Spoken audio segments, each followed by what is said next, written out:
Break के बाद आपका एक बार फिर स्वागत है हमारी खास पेशकश चर्चा में। चर्चा के तहत अब हमारा विषय है टूटा जमानत का जंजाल, मुकदमे पर सवाल। संदर्भ है आम आदमी पार्टी का दूसरा प्रमुख चेहरा मनीष सिसोदिया को आज सुप्रीम कोर्ट द्वारा दी गई जमानत। मनीष सिसोदिया 26 फरवरी 2023 को गिरफ्तार किए गए थे। आरोप था कि उन्होंने दिल्ली सरकार की शराब नीति में फेरबदल करके कुछ लोगों को अनुचित लाभ पहुंचाया। इस अनुचित लाभ के आरोप के चलते वह सीबीआई और ईडी दोनों के ही हत्थे चढ़े। तकरीबन 17 महीने उन्होंने जेल में बिताए और आज सुप्रीम कोर्ट की जमानत पर वह बाहर आए। सुप्रीम कोर्ट ने उन्हें जमानत दी, ये इतना महत्वपूर्ण विषय नहीं है। सुप्रीम कोर्ट ने जमानत देते हुए जो कुछ कहा है वो साथ में मायने रखता है। सुप्रीम कोर्ट लगातार ये बताने की कोशिश कर रहा है कि किसी भी व्यक्ति को लंबे समय तक जेल में बनाए रखना उचित नहीं है। जमानत स्वाभाविक रूप से मिलनी चाहिए और जेल अपवाद स्वरूप होनी चाहिए। 17 महीने तक अगर मनीष सिसोदिया जेल में रहे हैं और कल अगर उनको बरी कर दिया गया तो ये 17 महीने की भरपाई किस तरीके से होगी, ये सवाल एक सामान्य आदमी के जहन में। जमानत संबंधी फैसला दिया तो उसमें उन्होंने केस की मेरिट के आधार पर कोई बात नहीं कही, बल्कि उन्होंने संविधान का हवाला देते हुए मौलिक अधिकारों की बात कही। संविधान के अनुच्छेद 20, 21 और 22 का हवाला दिया, जिसमें जीवन का अधिकार है, व्यक्तिगत स्वतंत्रता का अधिकार है और जल्द न्याय का अधिकार है। सुप्रीम कोर्ट के फैसले के संदर्भ में महत्वपूर्ण बात यह है कि सुप्रीम कोर्ट के फैसले अनुच्छेद 141 के तहत उसी दृष्टि से देखे जाते हैं जैसे देश का कानून। तो ये उम्मीद जागी है या ये आशंका जागी है कि सुप्रीम कोर्ट के फैसले के चलते अब जमानत के मामलों में अतिरिक्त उदारता का परिचय दिया जाएगा। पर इस फैसले को अब किस रूप में देखें, यही महत्वपूर्ण है। आम आदमी पार्टी ये आक्षेप लगाती है कि उसको राजनीतिक रूप से साजिशों के तहत फंसाया जा रहा है और लगातार वो सिलसिला चल रहा है। मनीष सिसोदिया की जमानत पर आम आदमी पार्टी के नेताओं और कार्यकर्ताओं ने जश्न मनाया, वहीं भारतीय जनता पार्टी जो देश का प्रमुख राजनीतिक दल है, सत्तारूढ़ दल है, उसका कहना है जमानत पर छूटे हैं, बरी नहीं हुए हैं। तो इसी पर हम बात करेंगे। हमारे साथ इस चर्चा का हिस्सा बनने के लिए 3 खास मेहमान मौजूद हैं। हमारे साथ विक्रमजीत पासी जी हैं, प्रवक्ता हैं आम आदमी पार्टी के। अनिल गोयल जी हैं, प्रवक्ता है भारतीय जनता पार्टी के और कानूनी रूप से हमारी मदद करने के लिए मौजूद हैं वरिष्ठ अधिवक्ता सुप्रीम कोर्ट के राजेश राय जी। आप तीनों का स्वागत है। 2 बयानों पर दृष्टि डाल लेते हैं और उसके बाद अपनी चर्चा को आगे बढ़ाते हैं। एक बार देखिए क्या कह रहे हैं इस फैसले पर दोनों दलों के राजनेता। शिक्षा क्रांति के जनक मनीष सिसोदिया को, जिनको एक झूठे केस में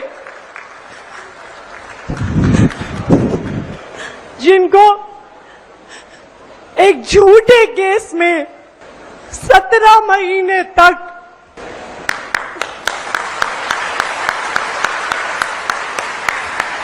जेल में रखा गया।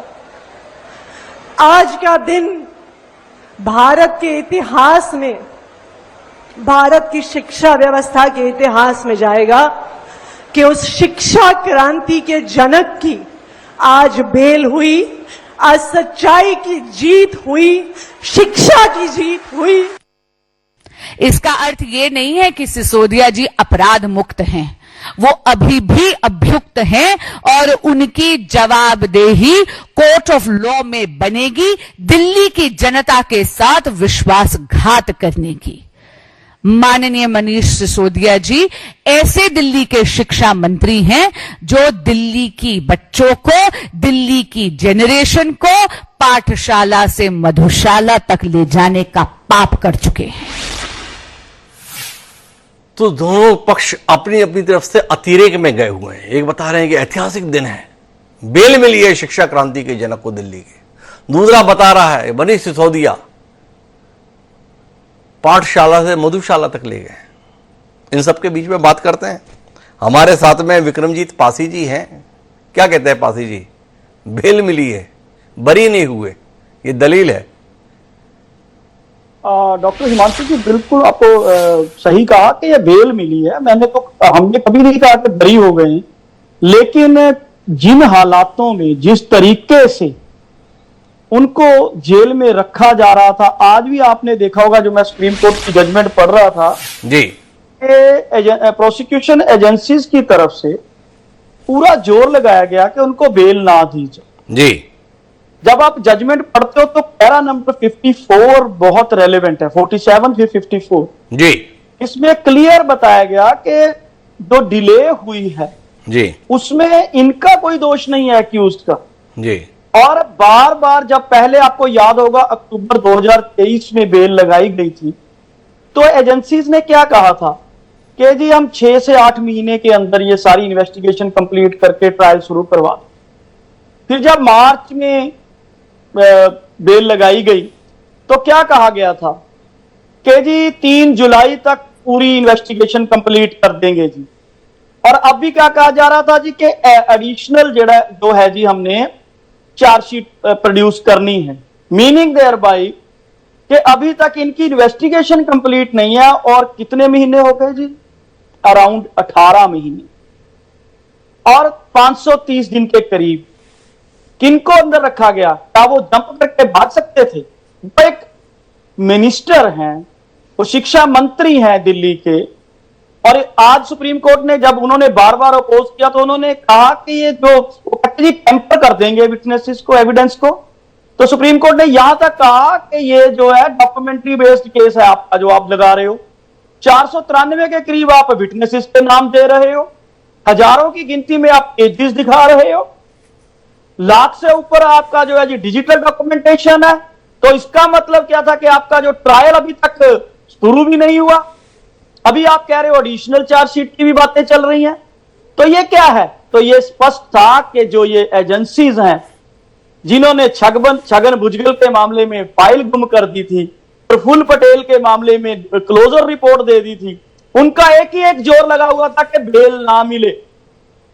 और अगर हमारे नेता को बेल मिली है, बिल्कुल ये ठीक है कि अभी ट्रायल चलना है जी, हम खुशी मना रहे हैं, बीजेपी परेशान क्यों है? बीजेपी परेशान क्यों है? पासी साहब का ये सवाल है और पासी साहब के इस सवाल का उत्तर देने के लिए अनिल गोयल जी है। गोयल जी कितने परेशान है आप? ये एजेंसी ठीक से काम वाम नहीं कर रही है। हर बार जो भी फैसला आ रहा है ना, आप लोगों को कटघरे में खड़ा कर देता है। क्या कहते हैं आप? आज भी ऐसे ही है। कोर्ट ने कहा तुम लोग ट्रायल तक शुरू नहीं करा पाए, एक आदमी को कब तक अंदर रखवाओगे? तो अनिल गोयल जी आप किसके साथ हैं? सुप्रीम कोर्ट के निर्णय के साथ हैं या जो एजेंसियां विरोध कर रही थी उनके साथ हैं? हिमांशु जी, सीधी सी बात यह है कि हम माननीय सुप्रीम कोर्ट का सम्मान करते हैं जी, और इसके अंदर कहीं से कहीं तक भी कोई विषय नहीं है कि हम सुप्रीम कोर्ट की किसी बात के बिना। लेकिन आज जो मेरे आम आदमी पार्टी के नेता कह रहे हैं कि बीजेपी परेशान जी, बीजेपी परेशान क्यों होगी? आपने घोटाला करा, आपने शराब नीति बदली बिना एलजी की परमिशन के, बिना कैबिनेट की मंजूरी के। आपने गलत नीति बनाई, उसको आपने वापस किया। शिकायतकर्ता कांग्रेस के इनके गठबंधन के साथी हैं, गठबंधन को, ठगबंधन को, इंडी गठबंधन को, जो इनके साथी अजय माकन जी ने शिकायत करी एजेंसियों को जी, कि इसमें घोटाला हुआ है, इसमें घोटालेबाज को सजा मिलनी चाहिए। एजेंसियों ने अपना काम करा और उन्होंने उस बात को सत्य पाया। सत्य पाने के बाद में एजेंसियों ने उनके साथ खिलाफ कार्रवाई करी। माननीय चाहे लोअर कोर्ट है, चाहे ट्रायल कोर्ट है, चाहे सुप्रीम कोर्ट है, सबने अपने अपनी तरीके से उन सबको सुना और सुनने के बाद में सुप्रीम कोर्ट ने अगर इनको जमानत दे दी, और जमानत के में साथ साथ में बड़ा स्पष्ट है कि 10 लाख का निजी मुचलका, 2 जमानती, आप देश से बाहर जा नहीं सकते, आपको पासपोर्ट जमा कराना पड़ा, आपको थाने में 2 दिन लगातार सोमवार और गुरुवार को हाजिरी लगानी पड़ेगी, जैसे तड़ी पार हाजिरी लगाता है या वीसी हाजिरी लगाता है, आपको हाजिरी लगानी पड़ेगी। और आप इसको खुशी मना रहे हैं, यानी कोर्ट अभी भी उनको अपराधी मान रही है। वो ठीक है, अभी फैसला नहीं हुआ, फैसला होने के बाद जो कुछ होगा, कोर्ट उन्हें अपराधी नहीं मान रही है, कोर्ट उन्हें आरोपी मान रही है। आरोप लगाए हैं एजेंसी ने। पर अनिल जी आपसे सवाल जो है ना, वो सवाल थोड़ा दूसरा था। मेरा सवाल इस बात को लेकर आपको नाराजगी नहीं है कि एजेंसी ठीक से काम नहीं कर रही? देखो, अगर एजेंसी ने समय पे जांच कंप्लीट कर दी होती, जांच कंप्लीट करके ट्रायल शुरू कर दिया होता, तो आज कोर्ट इस आधार पर जमानत नहीं देती ना कि ट्रायल शुरू नहीं हुआ है, जांच एजेंसी लगातार जांच ही कर रही है, 493 गवाह रखे हुए हैं, इतने एविडेंस रखे हुए हैं, तो भाई इतने समय तक हम बंद नहीं रख सकते, इस आदमी को रिहा करेंगे। कोर्ट ने ये कहते रिहा कर दिया। वो एएसजी दलील ही देते रह गए कि इनको मुख्यमंत्री कार्यालय में मत आने देना। सुप्रीम कोर्ट ने सीधे कह दिया किसी की स्वतंत्रता को हम ऐसे बंधक बना के नहीं रखते, हर दिन स्वतंत्रता का महत्वपूर्ण है। तो आपसे जानना ये है अनिल गोयल जी, थोड़े सवाल पे आइए ना। ये एजेंसी ठीक से काम नहीं कर रही भाई। अगर इन्होंने ठीक से काम कर दिया होता तो अभी पासी जी आपको ऐसे थोड़ी सुना रहे होते। आप नाराज नहीं हो, ये लोग ठीक से काम नहीं कर रहे। भाई आपकी सरकार के माथा तो एजेंसियां हैं, स्वतंत्र सत्ता थोड़ी है। हिमांशु जी, एजेंसियां अपना काम करती हैं, हम एजेंसियों के काम में इंटरफेयर नहीं करते। बड़ा इस बात से बड़ा स्पष्ट है कि एजेंसी अपना काम उधर फिर करती आप है। ठीक से काम नहीं करते, इसका मतलब तो भाई एजेंसियां किसकी हैं? सरकार की। किसके अंडर में काम करती हैं? सरकार के अंडर में काम करती हैं। अगर एजेंसियों के कामकाज पर सवाल उठाया जा रहा है कोर्ट में, कोर्ट के न्यायाधीश, विद्वान न्यायाधीश टिप्पणी कर रहे हैं और अनिल गोयल जी कहें कि हम हस्तक्षेप नहीं करते, तो फिर सरकार में क्यों आप भाई? सरकार है किस लिए? मंत्री जी किस लिए हैं? प्रधानमंत्री जी किस लिए हैं? सब इसीलिए है ना कि सब लोग ठीक से काम करें। तो मेरा अनिल जी से ये कहना है, अनिल जी इस बात को लेकर आपको नाराजगी नहीं है कि इन लोगों को समय पे जांच पूरी करनी थी, ट्रायल शुरू कराना था, गड़बड़ किए हैं ये लोग? हिमांशु जी देखो, आपने मान्य सुना होगा कि मान्य सुप्रीम कोर्ट ने सीबीआई को पिंजरे का तोता इनके गठबंधन के साथी के राज में करा था। कांग्रेस का जब राज था तो सीबीआई को पिंजरे का तोता माननीय सुप्रीम कोर्ट ने कहा था जी। तो इसका मतलब हम है कि हम एजेंसियों को अपने इशारों पर नहीं नचाते। एजेंसियां अपना काम करती है। जो जैसा आपने 400 से अधिक जब गवाहियां हैं, निश्चित तौर पर माननीय सुप्रीम कोर्ट ने यह माना है कि इतनी अधिक गवाहियों के अंदर इतने समय में ट्रायल पूरा नहीं हो सकता। गोयल साहब बार बार दलील दे रहे भाई हम हस्तक्षेप नहीं करते, पर मेरे साथ में राजेश राय साहब हैं। जो आज सुप्रीम कोर्ट का फैसला है राय साहब जमानत के संदर्भ में, इसे आप एक ऐतिहासिक फैसले के तौर पर देखते हैं या हजारों जमानतें कोर्ट में रोज दी जाती है उनमें से एक जमानत के फैसले के तौर पर देखते हैं? थोड़ा रोशनी दीजिए ना राय साहब। देखिए, मुझे सरप्राइज हुआ। दरअसल क्या है, पीएमएलए केसेस में आप प्रोसिक्यूट आरोपी बनाना तो आसान है जी, कन्विक्ट करना बहुत मुश्किल है जी। और आप किसी को जुडिशियल कस्टडी में जब रखते हैं, जब ये रखता है कि ये जो एविडेंस है टेम्पर करेगा या विटनेसेस को इन्फ्लुएंस करेगा जी, उसकी लिमिटेशन होती है। और मैंने अक्सर ये देखा है कि जब इतना लंबा चलता है मैटर और इसमें ज्यादा जो है कि गवाही होने लग जाती है तो केस वो लंबा चलेगा, स्लॉपी चलेगा, कन्विक्शन के चांसेस बहुत कम हो जाते हैं जी। बट दिस डिस्क्लेमर, मेरा ये कहना है, पहले भी मैंने आपके चर्चा में कहा था, bail is a rule, here is an exception जी। 17 महीने आप किसी को जुडिशियल कस्टडी में रख रहे हैं, चार्जशीट नहीं फाइल कर पाए, तो ये जो है कि एजेंसीज की इनएफिशिएंसी दिखाता है या ये दिखाता है कि they do not have much sufficient evidence. जी जी। तो आज जो कोर्ट का डिसीजन आया है इसके संदर्भ में उन्होंने निचली अदालतों पर भी टिप्पणी की है। ये निचली अदालतें अपना काम ठीक तरीके से नहीं कर रही, सुरक्षित रास्ता अख्तियार कर रही हैं। क्या राय साहब आपको लगता है कि इस फैसले के चलते अब जमानत के मामलों में कोर्ट थोड़ा उदार रुख अपनाएंगी? चंद्रचूड़ जी पहले भी ऐसी बात कुछ मंचों पे कह चुके हैं, क्या कहते हैं आप? नहीं, मुझे नहीं लगता। दरअसल जो बेल के मैटर्स हैं वो ज्यादातर मैटर्स नीचे ही रह जाते हैं, क्योंकि ये काफी हाई प्रोफाइल मैटर था तो 2-3 राउंड लग गए सुप्रीम कोर्ट तक पहुंचने में जी। और बेल जो है अक्सर जो डिनायल है वो अगर नीचे से आ गया तो बड़ा मुश्किल हो जाता है ऊपर बेल होना जी। मुझे लगता है हाई कोर्ट और सुप्रीम कोर्ट बहुत ज्यादा माइंड अप्लाई नहीं करते हैं। वो कहते हैं कि ठीक है अभी इन्वेस्टिगेशन चल रहा है, हम इसमें हस्तक्षेप नहीं करेंगे और पूरा फ्री हैंड देते हैं इन्वेस्टिगेटिंग एजेंसीज जी। और इसको समझना चाहिए, इन्वेस्टिगेशन की कोई लिमिटेशन होती है। आप जो है कि इतने लंबे समय तक इन्वेस्टिगेशन कर रहे हैं, चार्जशीट नहीं फाइल कर रहे हैं, तो आपके पास क्या केस है? आप किस केस की तहकीकात कर रहे हैं और कब तक चलेगा और कब तक जो है कि आरोपी जेल में रहेगा? अरे ये वो बता रहा साहब, इसी शराब केस के चलते दिल्ली के वर्तमान मुख्यमंत्री सम्माननीय अरविंद केजरीवाल जी भी जेल में बंद हैं। कोर्ट ने आज ये कहा है कि इधर उधर भागने को मजबूर नहीं कर सकते, ऐसा करना सांप सीढ़ी का खेल खेलने जैसा होगा। आज जो बातें कही गई हैं, क्या इसके चलते अरविंद केजरीवाल के भी बाहर आने की उम्मीद बंदी हो गई? ईडी के मामले में तो उन्हें जमानत दी जा चुकी है, उसी मामले में सीबीआई ने केस दर्ज किया, उसमें वो अंदर है। बतौर कानूनविद आप क्या कहते हैं? बड़ी उलझन हो गई है देश में कानून को समझने में। जी, इसमें भी मेरा ये मानना था, अरविंद केजरीवाल जी को पहले बेल मिल जानी चाहिए जी, और अभी भी इसमें यही। हम हरियाणवी अब हर घर नल से शुद्ध जल पाते हैं। हमारा हरियाणा नॉन स्टॉप हरियाणा। दो स्टेप्स हो सकते हैं, या तो एजेंसीज जो है कि कुछ ठोस लेके आए या बोले कि नहीं जी इनको हम अभी जो है कि कंटिन्यू करेंगे, या फिर जो है में अगर कुछ नहीं मिला तो चांसेस ऑफ बेल जो केजरीवाल साहब का भी है वो जो है कि ब्राइट हो जाता है, तो उनके लिए भी संभावनाएं बढ़ जाती हैं। मुझे आना है विक्रमजीत पासी जी के पास, लेकिन उससे पहले मैं अनिल गोयल जी एक संक्षिप्त हस्तक्षेप आपका चाहता हूं। क्या आपको नहीं लगता है कि आम आदमी पार्टी से लड़ाई लड़ने में कहीं जमीनी स्तर पर आप चूक रहे हैं और एजेंसियों का दखल एक वातावरण यह बनवा दे रहा है कि भारतीय जनता पार्टी जो जमीन पर नहीं कर पा रही है वो एजेंसियों के माध्यम से हासिल करना चाह रही है? इस धारणा को आप कैसे तोड़ेंगे अनिल गोयल साहब? हिमांशु जी, अपराध ये करें, घोटाले ये करें जी, और अभी पाठशाला से मधुशाला तक नौजवानों को ये लेकर के जाएं जी, और उसके बाद में 144.30 करोड़ रुपए के लाइसेंस को माफ करें।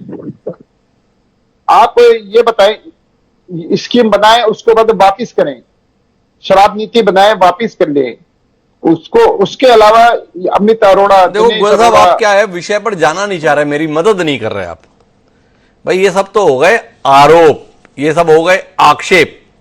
जिन एजेंसियों के द्वारा ये आरोप लगाए गए उन्होंने अभी तक चार्जशीट फाइल करके ट्रायल शुरू नहीं कराया। 17 महीने हो गए मनीष सिसोदिया को जेल में रहते हुए, केस को भी 2 साल से ज्यादा समय हो गया रजिस्टर हुए।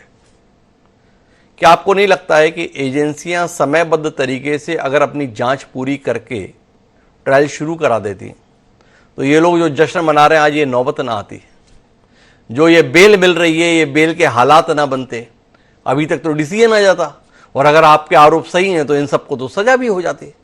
गोयल साहब आप अभी भी नाराज क्यों नहीं हो एजेंसियों से, हम ये नहीं समझ पा रहे।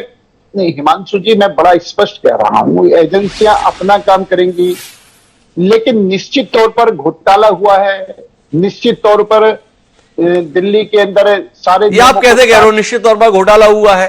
भाई कोर्ट ने तो अभी तक कहा नहीं कि घोटाला हुआ है। अगर घोटाला नहीं होता तो इतनी बड़ी जांच नहीं होती, घोटाला नहीं हुआ होता तो मान्य कोर्ट उसको बरी भी कर देती। इसका मतलब मान्य कोर्ट ट्रायल ही नहीं हुआ तो बरी कैसे कर देते? गोयल साहब ये बड़ी आपने दिलचस्प बात बताई, अभी ट्रायल शुरू ही नहीं हुआ तो बरी कैसे हो जाएगा? पर मैं पासी जी के पास जाता हूं, पासी जी बड़ी गड़बड़ की है भाई आपने, ऐसा अनिल गोयल जी बता रहे हैं। घोटाला आप करो, आरोप एजेंसियों पर और भाजपा पर लगाओ, इतना बड़ा गुनाह आप कैसे कर लेते हो भाई? हिमांशु जी, ये वही बीजेपी है जिसने कहा था कि चंडीगढ़ में तो कुछ हुआ ही नहीं। मैं मुद्दे पे ही रहूंगा, बस एक चीज बताना चाह रहा हूं जी। इनसे पूछिए कि इन्होंने वो चंडीगढ़ वाले जो इनके ऑफिसर थे, तो वो एमसी रहे थे पहले, हाँ जी हाँ, प्रिजाइडिंग ऑफिसर, उसके खिलाफ किसी एजेंसी ने कोई कार्रवाई की? उतना उससे किसके इशारे पे किया था? अब जो घोटाला हुआ नहीं वो बनाया गया सो दैट आम आदमी पार्टी के लीडर्स को उसमें इंप्लीकेट किया जाए। एक चीज और बड़ी देखिए हिमांशु जी, 8-8, 10-10 बार बयान लिए गए जब तक के एजेंसीज के मुताबिक बयान ना दे दिए हों। कोई ट्रेल नहीं है, कोई रिकवरी नहीं है, और जिसने बयान दिए फिर इनके जो साथी हैं एक एनडीए में, उनसे टिकट भी दिलवाई गई जी, और उनको इलेक्शन भी लड़वाया गया। अब एजेंसियों से ये नाराज इसलिए नहीं हो सकते कि भैया आपके अडवाणी जी ने जो कहा था ना 10 नवंबर 2010 को कि सीबीआई का सरकार दुरुपयोग करती है, उसका कहीं गुना ज्यादा दुरुपयोग ईडी के साथ मिला के बीजेपी कर रही है, और एजेंसियां तो बेचारी इनके इशारे पे चल रही है, तो नाराज कैसे हो जाएंगे ये? जैसे इनको आरोपी और अपराधी का बीजेपी को फर्क नहीं पता, इसी तरह इनकी एजेंसीज को क्रिमिनलिटी, वो पॉलिसी डिसीजन का फर्क नहीं पता। क्रिमिनलिटी हुई नहीं, एक पॉलिसी डिसीजन था और उसको इन्होंने क्रिमिनलिटी में कन्वर्ट करके अपने विरोधी सरकार देखो को पास साहब, अगर आप इतने ही सच्चे और इतने ही ईमानदार थे तो ये बताओ कि फिर आपने इस पॉलिसी को कैंसिल क्यों कर दिया? आप अपने सत्य के रास्ते पर अडिग क्यों नहीं रहे? भाई इतने ही बढ़िया काम किए थे ना आपने तो जनहित में काम किया था, आपने विधि सम्मत काम किया था, आपने कानून के दायरे में रहकर काम किया था। जब आपने इतना बड़ा काम किया था तो कुछ शिकायत, कुछ आरोप, कुछ आक्षेप के लगते ही उस पॉलिसी को वापस क्यों ले लिया था? सवाल है ना पासी जी। डॉक्टर हिमांशु जी, उसका रीजन क्या था? आपने देखा होगा कि ऑलमोस्ट उन्हीं फुटिंग्स पे जब हम पंजाब में पॉलिसी लेके आए तो पंजाब में रेवेन्यू बढ़ा। इसी तरह एक्साइज जो कलेक्शन थी वो दिल्ली में बढ़ी थी। दिल्ली में एक बहुत बड़ा माफिया काम कर रहा था जिसकी पुष्ट पनाही कुछ नेता कर रहे थे जिनको प्रॉब्लम हुई। अब एलजी साहब तो दिल्ली सरकार को चलने ही नहीं दे रहे थे, हर काम में रुकावट, जो कई कारण बने कि हमें उसको वापस लेना पड़ा। लेकिन अगर किसी पॉलिसी को हमने वापस ले लिया इसका मतलब ये नहीं हो जाता हिमांशु जी कि उसमें कोई गलती थी या गड़बड़ थी। देखो भाईसाहब, ये बात बड़ी महत्वपूर्ण है कि आप तो सत्य के रास्ते पर चलने वाले सिपाही थे, ये दावा किया करते थे। आप तो समाज में बदलाव लाने के लिए ही सियासत में आए थे, ये भी आपका कहना था। ये बात का उत्तर आना अभी भी शेष है। जमानत मिल गई वो तो ठीक है कि अगर आप सत्य के रास्ते पर थे और सही रास्ते पर थे तो ये पॉलिसी को आपने निरस्त क्यों किया? जो आक्षेप एजेंसी लगा रही है, जो आक्षेप अनिल गोयल जी की पार्टी लगाती है, जो आक्षेप कांग्रेस ने शुरुआत में लगाए थे, उनका फैसला जब आए तब आए। पर आम आदमी पार्टी को इस बात का उत्तर तो देना होगा कि अगर उसका कदम सही था, उसका फैसला सही था, उसका तरीका सही था, तो उसने अपने ही फैसले पर रोल बैक क्यों किया? पर इतना तय है कि आज की इस जमानत के फैसले के साथ भाजपा को, एजेंसी को नए सवालों का सामना करना पड़ेगा। उन सवालों का उत्तर किस रूप में आएगा देखना दिलचस्प होगा। पर आप तीनों मेहमानों का बहुत बहुत धन्यवाद हमारे साथ इस चर्चा का हिस्सा बनने के लिए। आज के इस कार्यक्रम में इतना ही, कल फिर मिलेंगे नए विषय के साथ। मुझे दीजिए